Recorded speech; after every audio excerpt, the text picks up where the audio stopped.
Hello,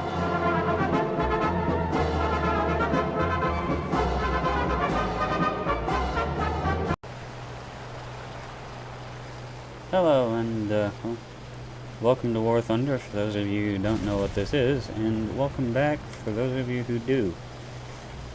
And, well, in this video I'm just going to be doing a couple of dynamic campaign missions, basically me against the AI. And we're starting off with the Messerschmitt Bf 109K.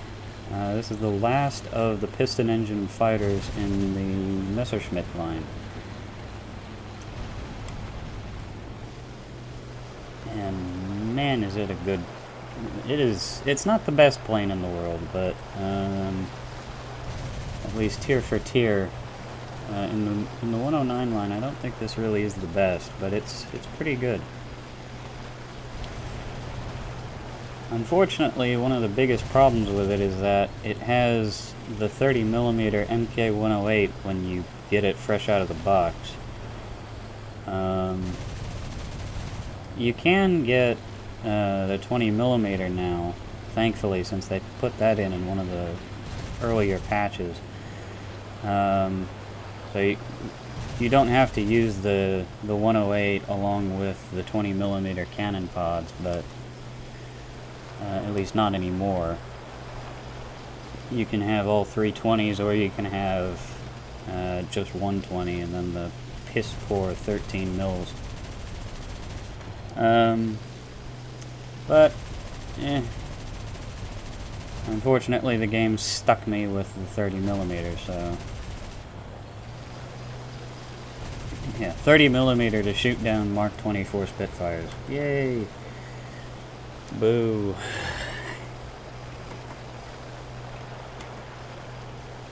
Oh well.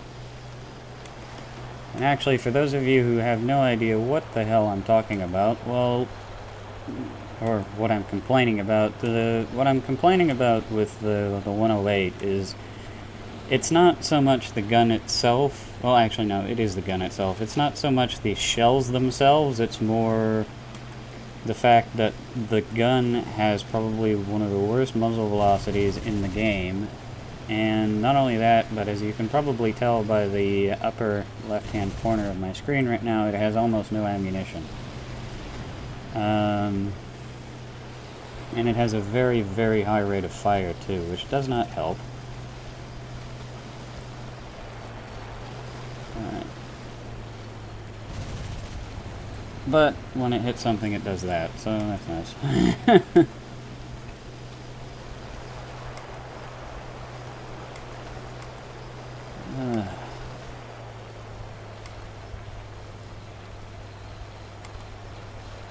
Okay, so there's that one, and then this guy.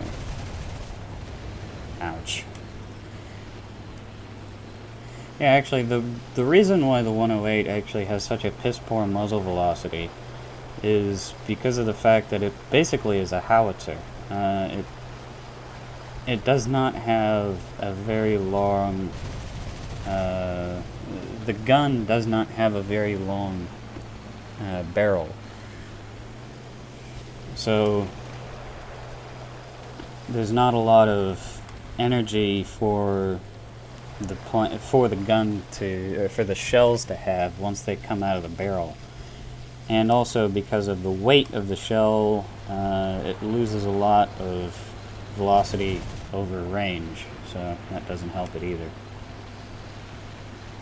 But it has a very, very high amount of explosive filler, which is very good. I mean, this thing, I think, might have, of all of the calibers of shell, of all of the calibers of gun in this game, from 30mm and below, I think it has the highest amount of explosive filler, with maybe the possible exception being the 30mm Aiden cannon on the Hunter F1. But of course, the guns on the Hunter, you only get those on the Hunter. The BF-109s, 108, you get them on the 262, on 3 different variants of the 109, in both gun pods and nose-mounted cannon.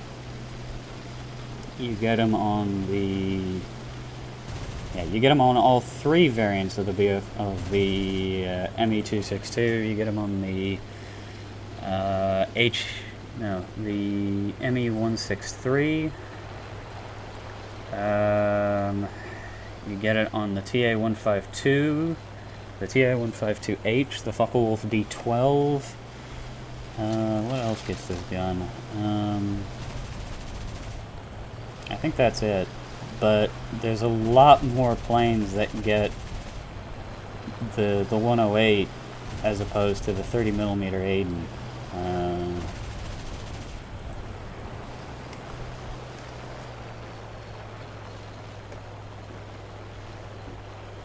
So yeah, that's nice.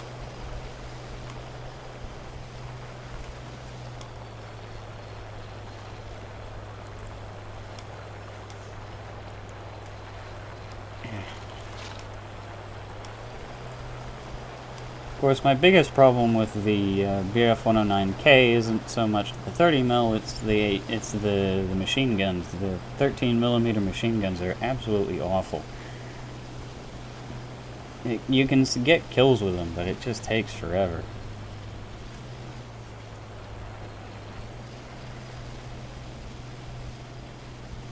Alright, come on.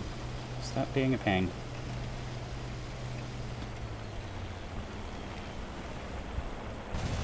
There we go. Alright, let's go catch this guy now.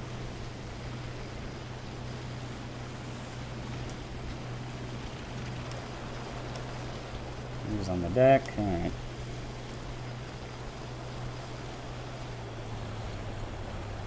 Alrighty, come on. I hate it when the AI do this. They just fix to one guy and then they never leave him. They just continuously follow that one guy into oblivion. I hate it when the AI does this.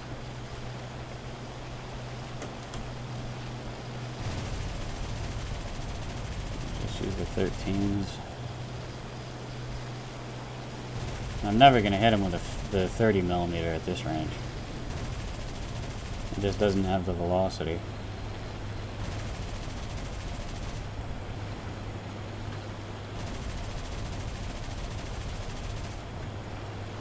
Of course, he's not going to fucking break off because he's fixed to that one guy.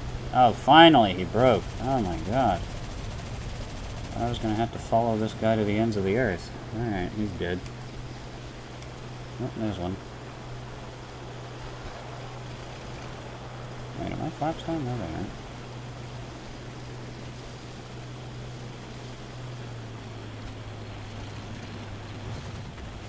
There we go. Yeah, if you ever hear a low-pitched thumping kind of sound, that's the 108 going off.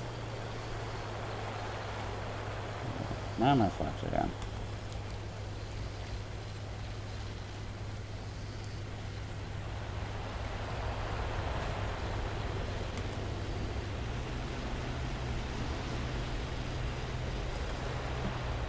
Alrighty.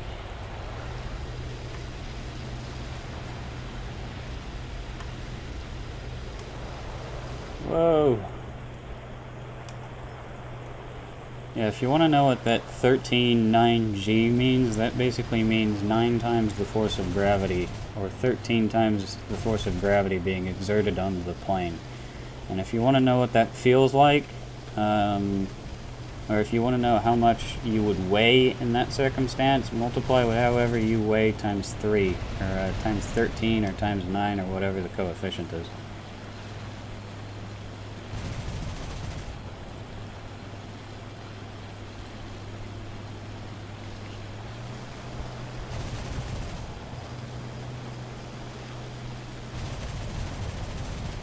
There we go. I fucking hate these AI. Alright, well there's the first match over with, and let's go ahead and get on to the second one. Alright, well here we are with fight number 2, and this will be pretty interesting. So what I'm flying now is the Japanese N1K2, the Shiden Kai. A lovely plane. And up against Bearcats, F-8F Bearcats. Ooh. And it's not the machine gun ones either. This is the, these are the big ones. These are the ones with cannons. So this should be interesting.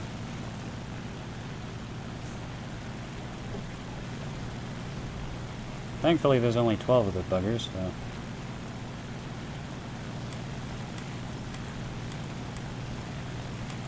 Let's see...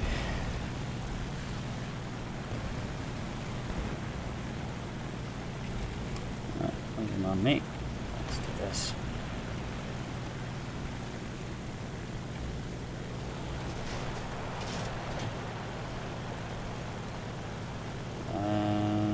Yep, we'll go for the leader. Missed. Alright. Whatever. I'll do that. And then mid-loop.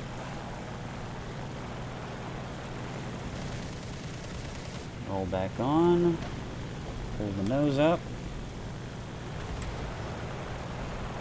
Go for this guy.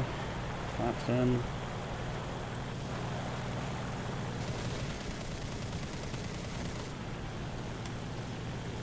You know what? Yeah, fuck it. Cockpit.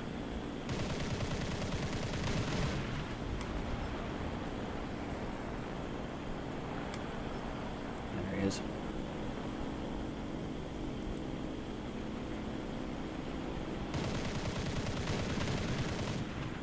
Gotcha. Number 2. Alrighty.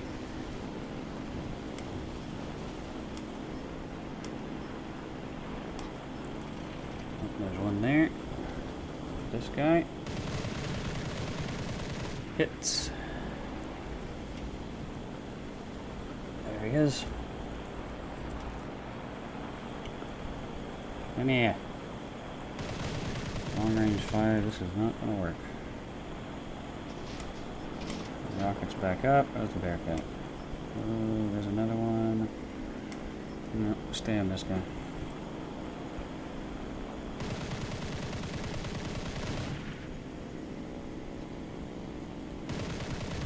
Come on! Kill him! What did I do? Looks like a flap. There we go, got the pilot. Alright, works. No. Are there any more up here? No, friendlies, those are enemies. Alrighty. There's 2 guys over here.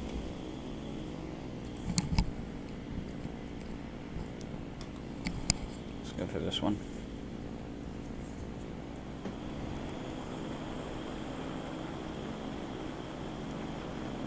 Now let's try to get a rocket kill in cockpit mode. That'd be amazing.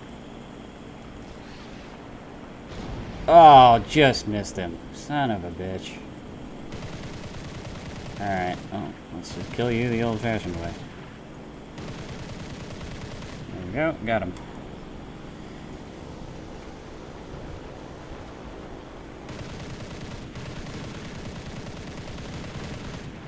Like a flap. Flap of the elevator? No, not the elevator. Just a flap by the looks of it. And I'm almost out of ammunition. Come on, kill the guy, kill the guy, kill the guy. There we go, go for reload. Oh, there's one above me.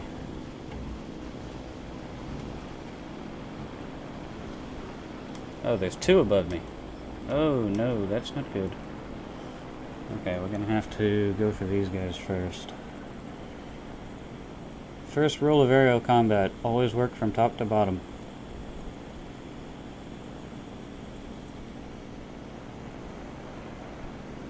Oh, I could get a rocket kill here. Oh, there's another guy. Let's see, 8, 7, 6, 5, 4, 3. Guns back up. 2, 1.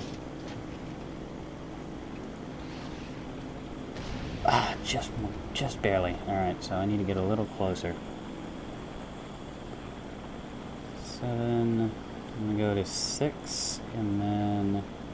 No, I'll go to 5.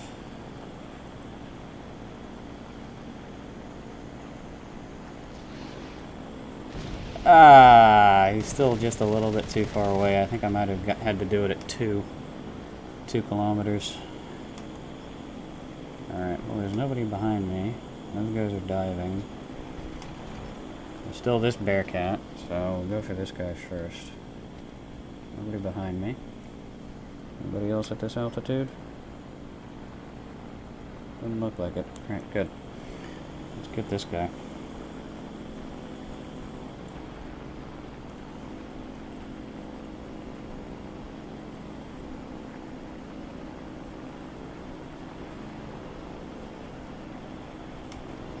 There's one below me.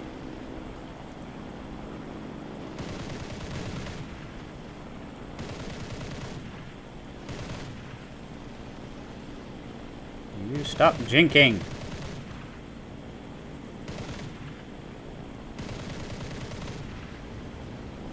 That looked like an aileron. No, that was a flap again. Damn it!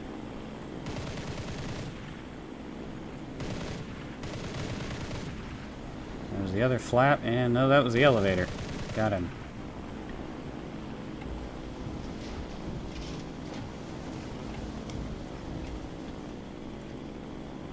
Looks like there's one kind of going into the ocean.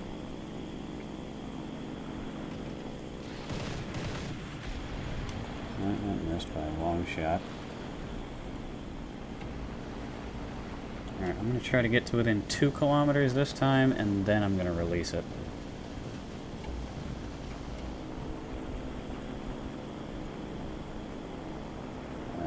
Line up right on his ass. Throttle down and then pull it up again. Ah, damn it. It was a little bit ahead. But I got him. I hit him, but he was too far ahead. So yeah, I think I do need to fire just at about 2 kilometers with these things.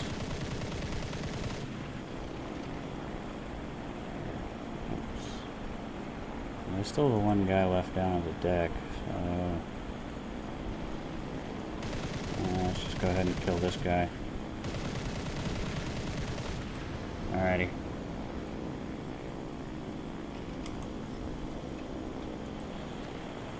That guy looks like his engine's dying. Dying or dead. One of the two.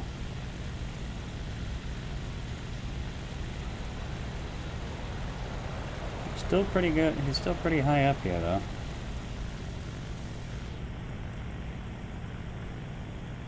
Alright.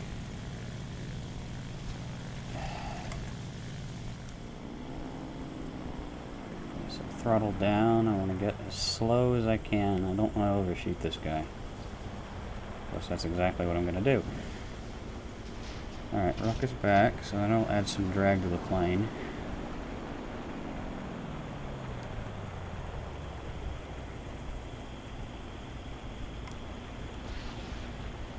Yes!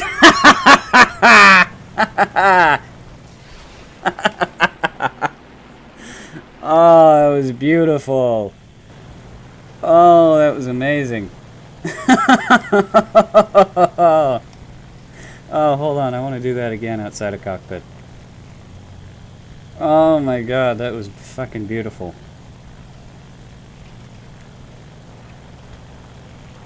Oh, come on. I got one rocket left. Come here.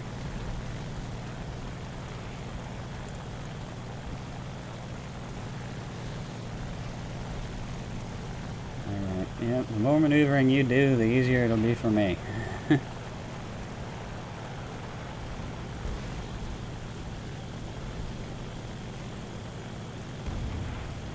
that's too close now. Alright.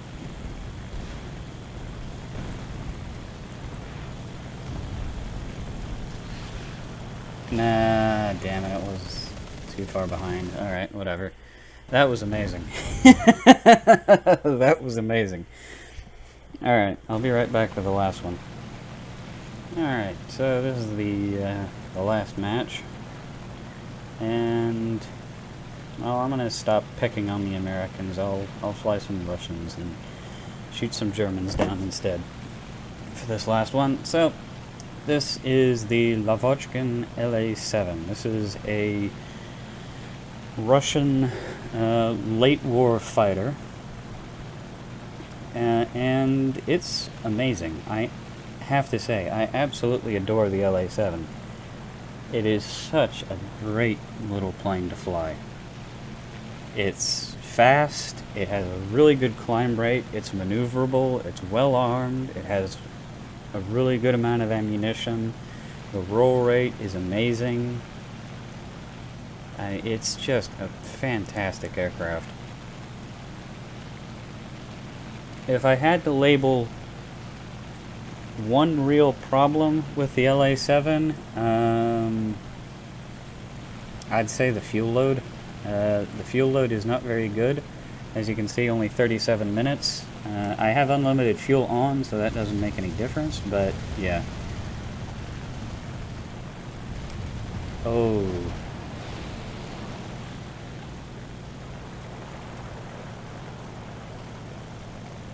And, well, BF 109's here this time. So, you can probably already see the biggest difference between the 109 and the LA-7. And it's to do with the engines. Well, the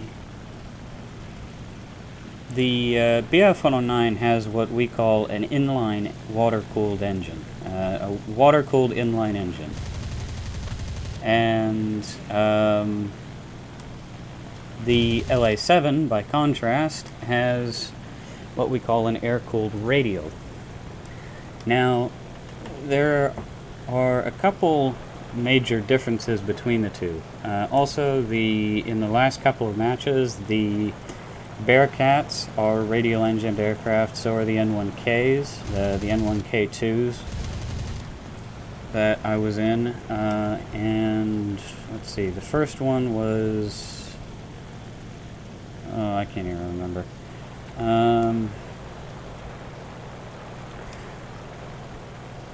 So the differences between a radial engine and an inline engine, aside from the appearance, are that, well, the inline engine can develop more power at all altitudes. However, and it's also more aerodynamic. So it can output more horsepower, and it also is much more aerodynamic than a radial. However, a inline has two serious drawbacks. The first one being the way that the engine is actually cooled. So the way that an inline engine is cooled to keep it from seizing up is it jets water through the engine, through pipes in the engine, and that's how the engine keeps itself from overheating. Now, the problem with this is that if one of those pipes gets hit, or if the water cooling unit itself takes a hit, then that means that your engine is basically going to overcook and it's going to kill itself. It's going to cook itself to death, as we say. A radial engine, by contrast, and actually the second problem with an inline is that, and this is probably its biggest flaw, is it is extremely difficult to, it's much more complicated than a radial. And kind of in relation to the cooling problem, they're not very durable. They're extremely temperamental. By contrast, radial engines are much more durable. They can take much more punishment. You can subject a radial engine to all kinds of hell and it'll keep working. I mean, there are cases literally of radial engined aircraft in World War II having entire cylinders shot out of them and still getting home. So they are much, much, much more durable. Another big bonus with a radial is the cooling unit. The way that the cooling on a radial engine works is actually from the air around the aircraft. I'm going to get to a lower altitude so you can see. The LA-7 actually has doors over the engine to regulate airflow to the engine. That guy's dead. He's in a spin. Okay, they're going to open up. I kind of want them to open so I can show you guys. But anyway, where those doors are, these shutters, what they do is when the engine needs air to cool itself off, those will open up. And this is actually how radial engines cool themselves down, is by having air basically enter the engine from outside. And we're not going to open up. Alright. So yeah, that's how radial engines actually keep themselves cool. And another big advantage with a radial engine is that they're not as complicated to maintain. It's a lot easier to maintain a radial engine than it is an inline. Which is why if you ever look up U.S. naval fighters from World War II, they're all radial engines. So F-8F Bearcat, the F-6F Hellcat, the F-4U Corsair, the F-2A Buffalo, the F-4F Wildcat. They're all radial engine fighters because it's easier to maintain a radial engine on shipboard than it is an inline. And if that guy behind me would shut the fuck up, that'd be amazing. There you go, I've killed him. You have no reason to miss. Sheesh. That was ridiculous.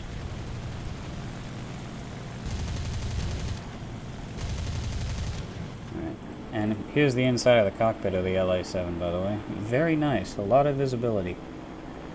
And actually, something interesting about the LA-7, before I go ahead and end this off, that is a bulletproof piece of glass behind me. So no, I'm actually not very exposed. The pilot is not very exposed. There's actually bulletproof glass in the front and in the rear of the cockpit instead of a seat cushion or a seat back.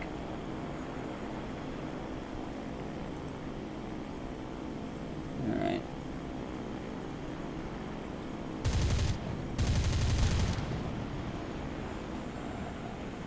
Alrighty, and this should be it. Yep. Oh, blew him up. Nice. What did I do? Shoot his wing off? Yep, I did. Alright, well, I hope you enjoyed that. And I'm going to go fly something else. Have a good one.